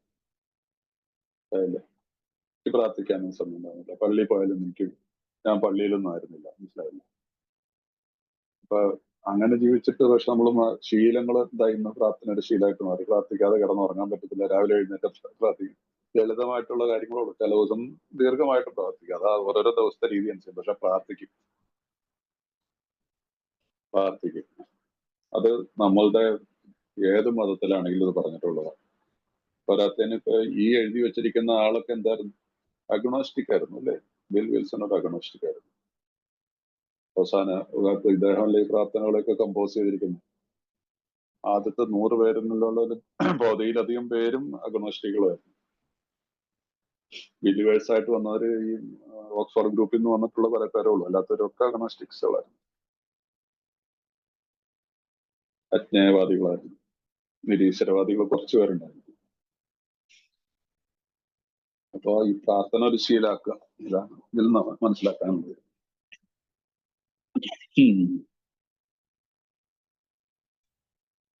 അപ്പൊ ഈ 10-20 വർഷത്തെ കാലത്തെ കൊണ്ട് അവർക്ക് നമ്മളെ കുറിച്ചുള്ള വിശ്വാസമൊക്കെ പോയിട്ടുണ്ടാവും. അതുകൊണ്ട് അതൊക്കെ നമ്മൾ ഓർക്കണം.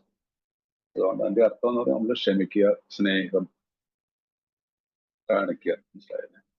ക്ഷമിക്കുക, കാത്തിരിക്കുക, ദൈവത്തിന് വിട്ടുകൊടുക്കുക. ദൈവമേ എന്റെ മക്കളുടെ ജീവിതത്തിൽ, എന്റെ ഭാര്യയുടെ ജീവിതത്തിൽ, ചിലപ്പോൾ ഭാര്യമാർക്ക് പോലും വലിയ പ്രാർത്ഥനയും കാര്യങ്ങളൊന്നും ഉണ്ടാവുന്നു. Don't worry. ഒരു മാസം നമ്മൾ പ്രാർത്ഥന ഒരു ശീലമായി കഴിഞ്ഞാൽ അടുത്ത മാസം ആകുമ്പോഴത്തേക്ക് അടുത്തിരുന്ന് പ്രാർത്ഥിക്കാൻ തുടങ്ങും. സ്ലോലി മക്കളും വരാൻ തുടങ്ങും.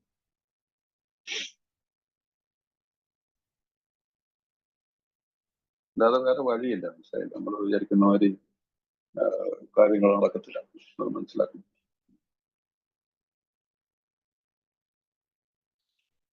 ഓക്കെ, നമുക്ക് ഒരിക്കലും ശരിയാക്കാൻ പറ്റാത്ത തെറ്റുകളുണ്ടാകും. ഞങ്ങൾക്ക് പറ്റുമെങ്കിൽ ഞങ്ങൾ അത് ശരിയാക്കുമായിരുന്നു എന്ന് ഞങ്ങളോട് സത്യസന്ധമായി പറയാൻ കഴിഞ്ഞാൽ, നോ, അങ്ങനെയല്ല. നമുക്ക് ഒരിക്കലും ശരിയാക്കാൻ പറ്റുന്ന തെറ്റുകളുണ്ടാകും. ഞങ്ങൾക്ക് പറ്റുമെങ്കിൽ ഞങ്ങൾ അത് ശരിയാക്കുമായിരുന്നു എന്ന് ഞങ്ങളോട് സത്യസന്ധമായി പറഞ്ഞാൻ കഴിഞ്ഞാൽ പിന്നെ ഞങ്ങൾ അതിനെക്കുറിച്ച് ഓർത്ത് വേവലാതിപ്പെടേണ്ടതില്ല. ഓക്കെ, മനസ്സിലായില്ലേ? നമുക്ക് ഒരിക്കലും ശരിയാക്കാൻ പറ്റാത്ത തെറ്റുകൾ ഉണ്ടാക്കാം. പക്ഷെ ഇവിടെ എന്താണ്? ഞങ്ങൾക്ക് പറ്റുമെങ്കിൽ ഞങ്ങളത് ശരിയാക്കുമായിരുന്നു എന്ന് ഞങ്ങളോട് സത്യസന്ധമായി പറയാൻ കഴിഞ്ഞാൽ പിന്നെ ഞങ്ങൾ അതിനെക്കുറിച്ച് ഓർത്ത് വെക്കും. സോ ഞാൻ എന്നോട് തന്നെ ആം ഐ ഹോണസ്റ്റ്. എന്റെ കഴിഞ്ഞ കാലത്തെ തെറ്റുകളെ തിരുത്താനും കഴിഞ്ഞ കാലത്തെ ജീവിത രീതികളെ മാറ്റാനും ഞാൻ സത്യസന്ധമാണെന്ന് ഓർത്ത് ഞാൻ എനിക്ക് പറയാൻ സാധിക്കുകയാണ്, യെസ്, ഞാൻ ഈ കാര്യത്തിൽ സത്യസന്ധമാണെന്ന് പറഞ്ഞാൽ പിന്നെ വേവലാതിപ്പെടേണ്ട കാര്യമില്ല, ഭയപ്പെടേണ്ട ആവശ്യമില്ല. ഒരു കാരണവശാലും ഭയപ്പെടേണ്ട ആവശ്യമില്ല.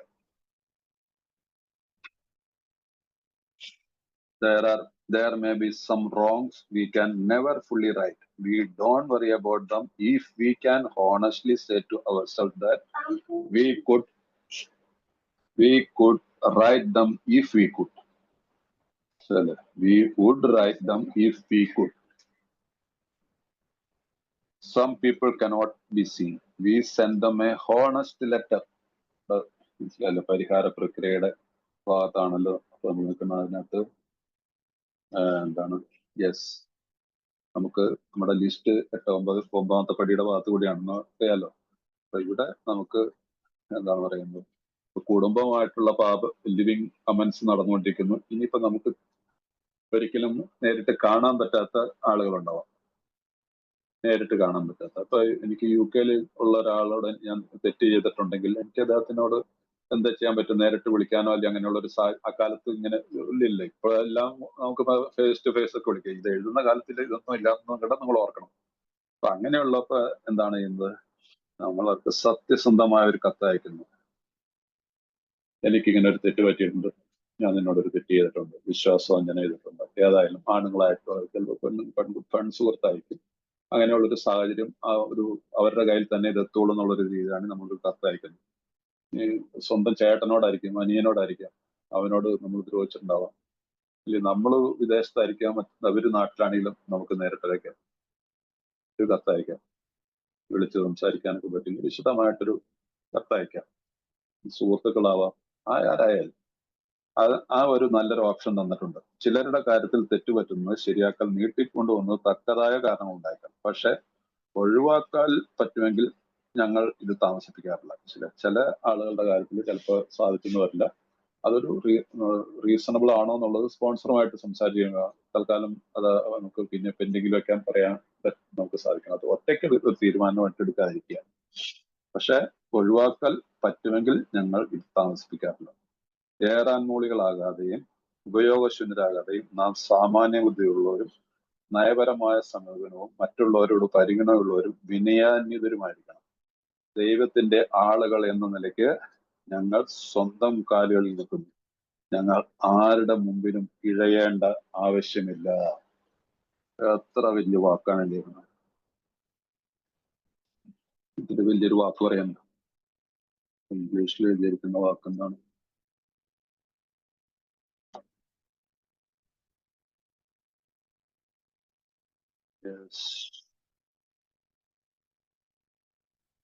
Yes, as God's people, we stand on our feet. We don't crawl before anyone. നമ്മൾ ആരുടെ മുമ്പിൽ ഇഴയേണ്ടി വരില്ല. എപ്പോഴാണ് നമുക്ക് ഇഴയേണ്ടി വരുന്നത്, തലവനിക്കേണ്ടി വരുന്നത്? നമ്മൾക്ക് ഒരാളെ കാണുമ്പോൾ ഒരു കുറ്റബോധം തോന്നുന്നു. ഒരാളെ കുറിച്ച് ചിന്തിക്കുമ്പോൾ നമുക്കൊരു എന്നോട് തന്നെ ഒരു പുച്ഛം തോന്നുമ്പോൾ, ഈ രീതിയിൽ ജീവിച്ചാൽ സത്യസന്ധനാണെങ്കിൽ, നിങ്ങളുടെ ഇന്റൻഷൻസ് സത്യസന്ധനാണെങ്കിൽ, നിങ്ങളെ കുറിച്ച് ആരെന്ത് വേണമെങ്കിലും പറഞ്ഞോട്ടെ. നമ്മുടെ ഉള്ളിൽ പറഞ്ഞ മുമ്പ് വായിച്ചില്ലേ, എന്താണ് നമുക്ക് ഒരിക്കലും ശരിയാക്കാൻ പറ്റുന്ന തെറ്റുണ്ട്.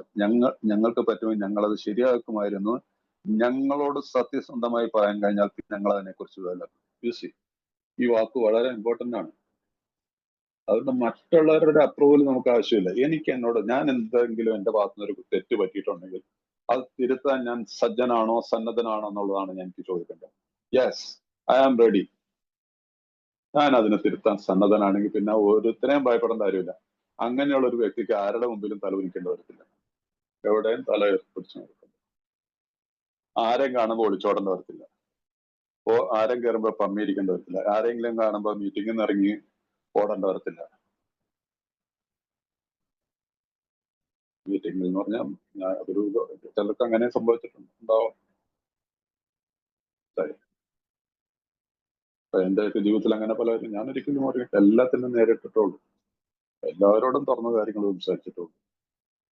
എന്നെ ഭയപ്പെടുന്ന സത്യസന്ധത എന്നുള്ളതാണ് ഏതൊരു മദ്യപാനിയുടെ, എന്റെയും നിങ്ങളുടെ എല്ലാം ബേസ്. ആ ബേസ് കറക്റ്റായിട്ട് നമ്മൾ ഒരു ബിൽഡപ്പ് ചെയ്തുകൊണ്ട് വരികയാണെങ്കിൽ ഒരിക്കലും ഭയപ്പെടേണ്ട ആവശ്യമില്ല. ദൈവം അതിൻ്റെതായിട്ടുള്ള സമയത്ത് നമ്മുടെ പ്രശ്നങ്ങൾക്കൊക്കെ പരിഹാരങ്ങൾ കണ്ടുപോകും. അതുകൊണ്ട് നമുക്ക് ആരുടെയും മുമ്പിൽ ഇഴയേണ്ട ആവശ്യമില്ല. അപ്പൊ യെസ്, ഇനിയുള്ളത് നമ്മുടെ 9ാമത്തെ പടിയിലുള്ള ഈ പരിഹാരങ്ങളൊക്കെ ചെയ്തു കഴിയുമ്പോൾ നമുക്ക് കിട്ടുന്ന വാഗ്ദാനങ്ങളിലേക്കാണ് നമ്മൾ വരുന്നത്. അപ്പൊ അത് നമുക്ക് അടുത്ത ആഴ്ച എടുക്കാമല്ല. ബിനു, രാജേഷ്, അരുണാര ഹോസ്റ്റ് ചെയ്യുന്ന വെച്ചാൽ അവരോട് നന്ദി പറയുന്നു. ഇതുവരെ എന്നെ കേട്ട് നിങ്ങൾ വന്നതിലൊക്കെ സന്തോഷം. ആ റെക്കോർഡിംഗ് നടത്തിത്തരാം. താങ്ക് യു നന്ദി സാറേ, ഒരുപാട് നന്ദി. ഈ അവസരത്തിൽ ഞങ്ങൾക്ക് ബിഗ് ബുക്കിലൂടെ ഞങ്ങളെ